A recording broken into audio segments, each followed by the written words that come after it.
caríssimos amigos e irmãos, entramos no grande capítulo da conversão do Rabino Saulo de Tarso, que veio a se transformar no grande apóstolo São Paulo. Saulo, respirando ainda ameaças de morte contra os discípulos do Senhor Jesus, se dirigiu ao sumo sacerdote e lhe pediu cartas para as sinagogas de Damasco, a fim de que, caso achasse alguns que fossem do cristianismo, tanto homens como mulheres, os levasse presos a Jerusalém. Caminhando ele, ao se aproximar de Damasco, subitamente resplandeceu em redor dele uma luz do céu.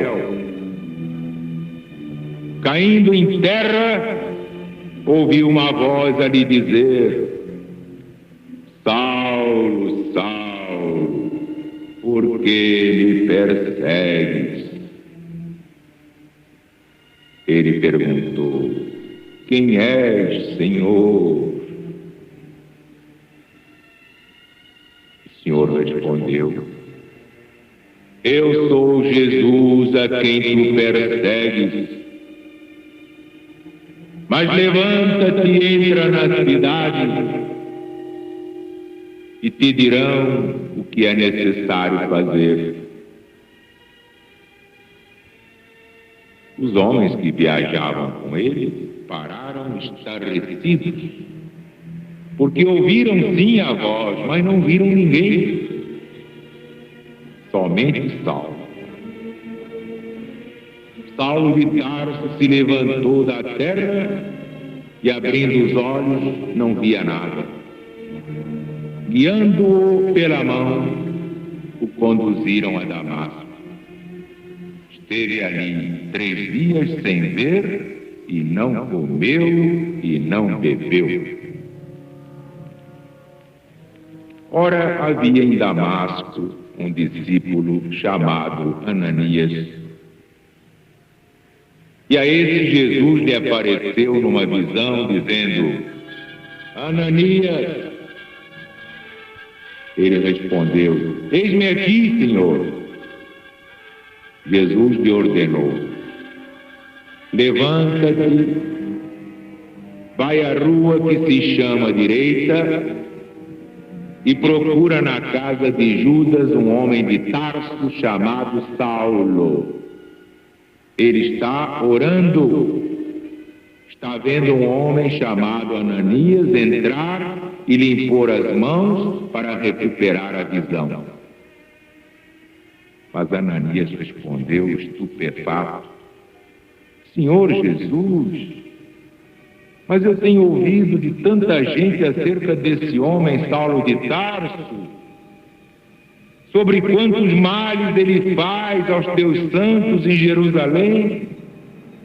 E aqui mesmo ele tem autoridade dos principais sacerdotes para prender os cristãos. Mas Jesus lhe disse: vai, porque esse homem, Saulo de Tarso, é para mim um vaso escolhido para levar o meu nome aos gentios e aos reis, bem como aos filhos de Israel.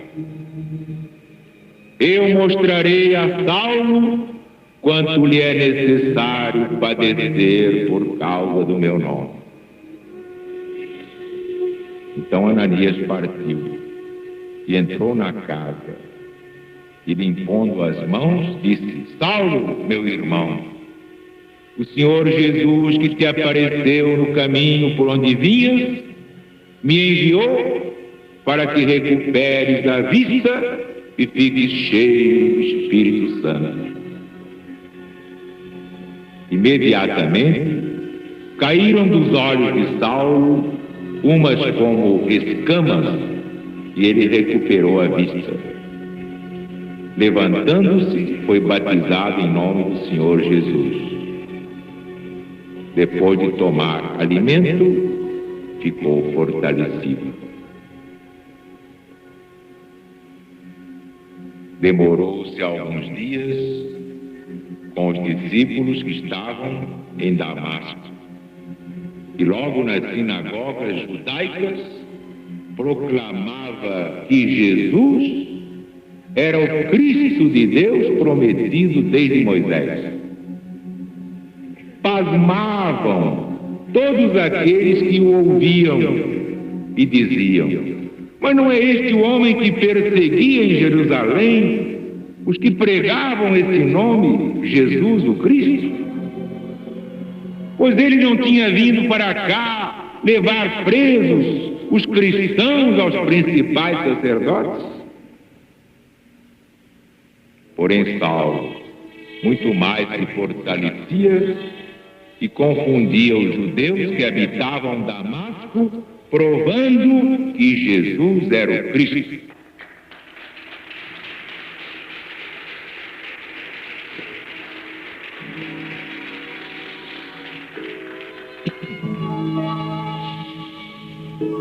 Meus amigos, meus irmãos, é um dos capítulos mais extraordinários da Bíblia Sagrada. Acompanhem, por favor, comigo o raciocínio que esclarece bem esta conversão. E vejam todos como Deus, às vezes, nos leva por caminhos misteriosos. Como realmente Deus escreve direito por linhas tortas.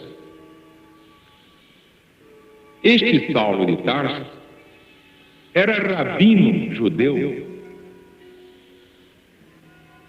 Era um dos maiores conhecedores do Velho Testamento, chamado a Escritura, que naquele tempo não havia Novo Testamento, só havia o Velho.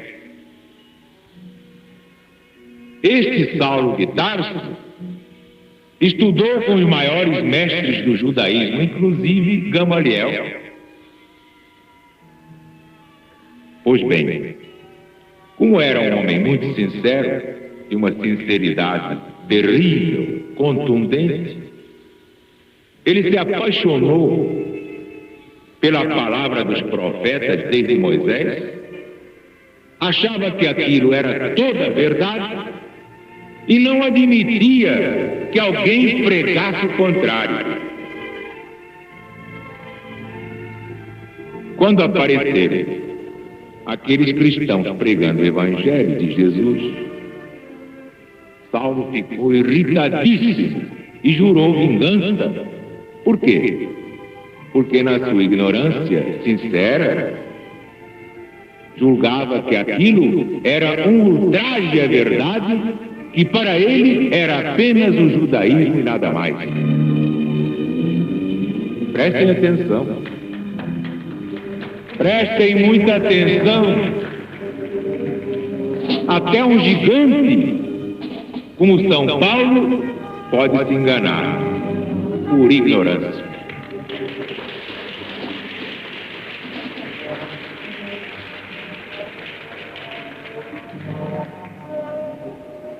É uma coisa extraordinária.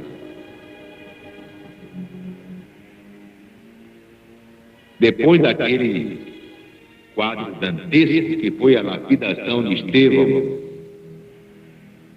o homem que ia ser seu cunhado, vejam bem, São Paulo ia casar com Abigail, já estava praticamente com o casamento marcado. Abigail era irmã de Gesiel. Mas Saulo de Tarso não sabia que aquele Gesiel era o pregador Estevão, adepto do caminho, como se chamava antigamente o cristianismo. Seu fanatismo, sua ignorância, o levaram a esse quadro terrível de ver um homem se transformar numa poça de sangue. porque todos apedrejavam Estevão com ódio. E vocês sabem o que é um homem cair, lapidado, isto é, apedrejado até morrer? E como um passarinho, pensando em Deus e suportando aquelas dores inenarráveis, pois bem, o autor disso foi Saulo de Tarso. Consentindo na morte de Estevão, acarretou a morte da sua própria noiva, que ela morreu de desgosto, a sua adorada Abigail. Passou aquele golpe, aquela coisa toda, mas ele prosseguia irredutível, perseguindo os cristãos. Então pediu cartas aos principais sacerdotes para em Damasco prender outros tantos pregadores do cristianismo. E lá se foi, no seu cavalo. Então diz São Lucas, que veio a se tornar secretário desse grande apóstolo São Paulo. Caminhando ele, ao se aproximar de Damasco, subitamente resplandeceu em redor dele uma luz do céu. Caindo por terra, ouviu uma voz que lhe dizia: Saulo, Saulo, por que me persegues?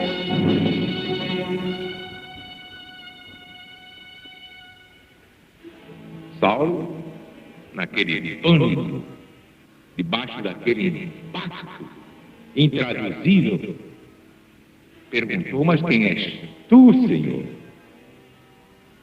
Que queres tu que eu faça? Que sentiu a presença daquele Jesus que ele perseguia, daquele Jesus que ele negava, não por maldade, mas por ignorância, porque achava que fora do judaísmo não havia salvação.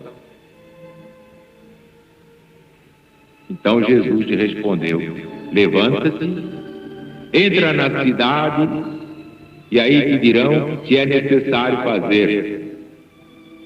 Ora, os homens que viajavam com Saulo pararam emudecidos, porque ouviram a voz, mas não viram ninguém. Somente Saulo viu Jesus e por isso ficou cego. Porque Jesus, espiritualmente, é acima de tudo uma luz que nenhuma vista humana pode aguentar. É o mesmo que vocês olharem o sol ao meio-dia. Tentem isso. Ora, havia em Damasco um discípulo chamado Ananias.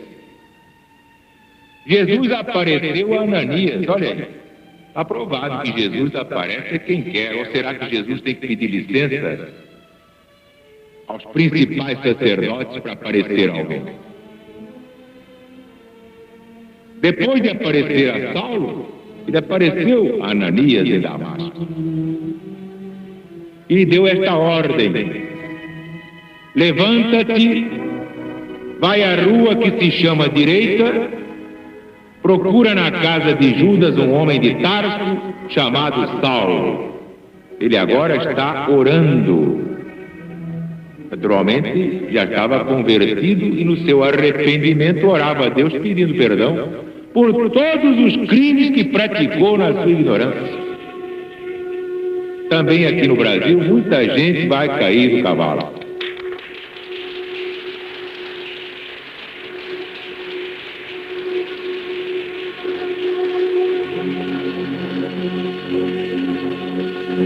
Ora, Ananias ficou estupefato de Jesus lhe aparecer e enviá-lo a Saulo, o mais figadal inimigo do cristianismo. Que lógica podia ter uma ordem dessas? Mas então, o que foi que Jesus respondeu a Ananias? Prestem atenção, por favor. Ananias disse: mas, Senhor, eu ir a Saulo de Tarso? Pois eu tenho ouvido há muitos acerca desse homem, sobre quantos males ele fez aos teus santos em Jerusalém. E aqui Saulo tem autoridade dos principais sacerdotes para prender a todos os cristãos? Agora veja, versículo 15. Mas Jesus lhe disse: Ananias, vai, porque esse Saulo de Tarso é para mim um vaso escolhido para levar o meu nome aos gentios, aos reis e aos filhos de Israel. Agora eu mostrarei a ele quanto lhe é necessário padecer por causa do meu nome.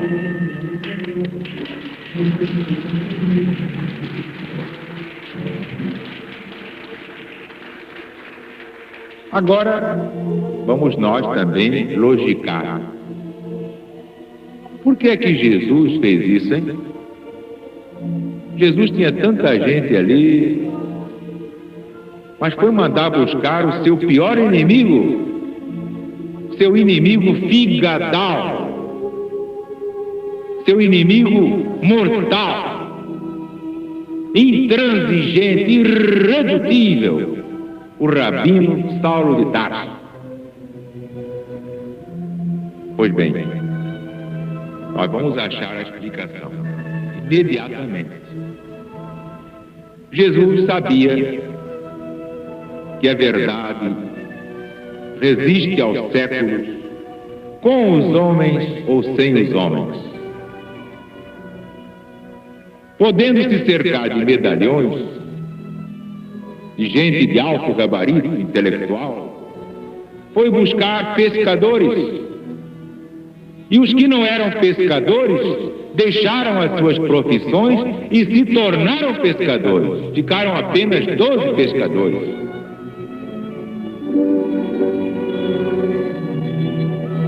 Todos indoutos, todos despreparados intelectualmente.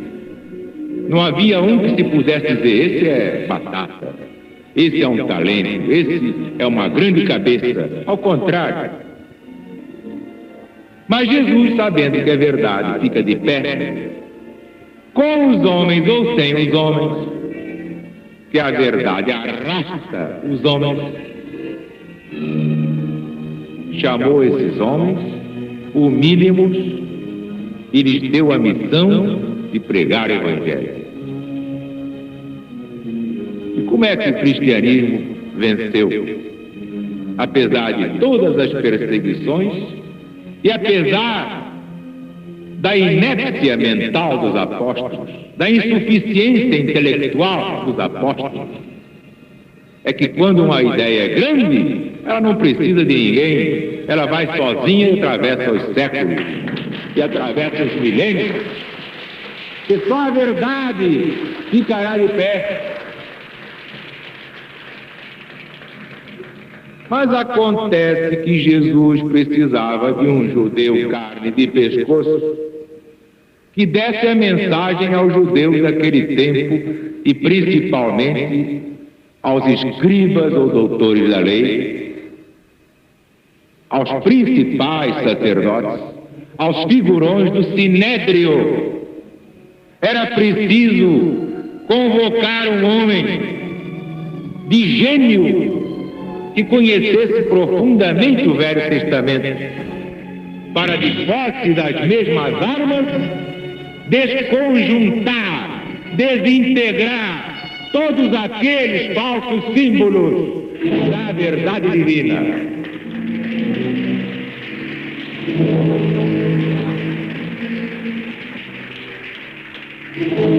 Então aconteceu esta coisa estupenda. Demorou-se alguns dias com os discípulos que estavam em Damasco, e imediatamente nas sinagogas judaicas, Saulo já proclamava que Jesus era o Cristo prometido desde Moisés. Pasmavam todos aqueles que escutavam Saulo e diziam: pois não é este o homem que perseguia os cristãos em Jerusalém? E não veio para cá para os levar presos aos principais sacerdotes?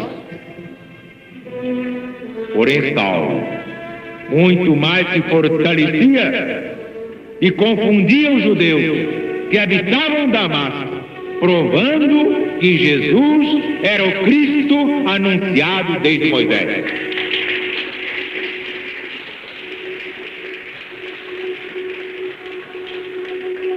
Agora, por favor, pensem bem neste pormenor. Vocês sabem o que é um homem pregar nas sinagogas contra o Cristo e depois voltar às mesmas sinagogas para dizer: perdão, eu me enganei?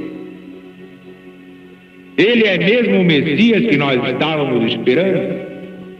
Ele é mesmo o Cristo anunciado desde Moisés? É preciso ter muita coragem para, de peito aberto, enfrentar os antigos aliados e lhes dizer: meus irmãos, perdão, mas eu estava enganado.